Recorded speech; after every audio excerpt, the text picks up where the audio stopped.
ayollarda ba'zi bir eshitib olinglar, o kuyov bolalar. Darrov nima deysan bor, siz erkaksiz-ku.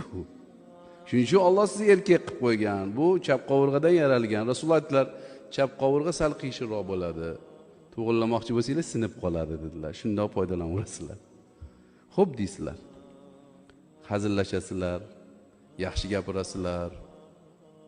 Bir xillar haligi chatoqlari ham bor. Arzimagan narsaga arazlaveradi, boshqa bo'ladi. Ularni ham sekin-sekin siz oldingizmi?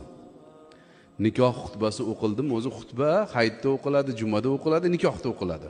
Bu xutba ulug' narsa bu. Xutba o'qidik sizga. Siz o'zingiz rozi bo'ldingiz, qori aka, men roziman deb o'zingiz qabul qildim deb aytdingiz, qabul ijob, ha? Aytdingiz.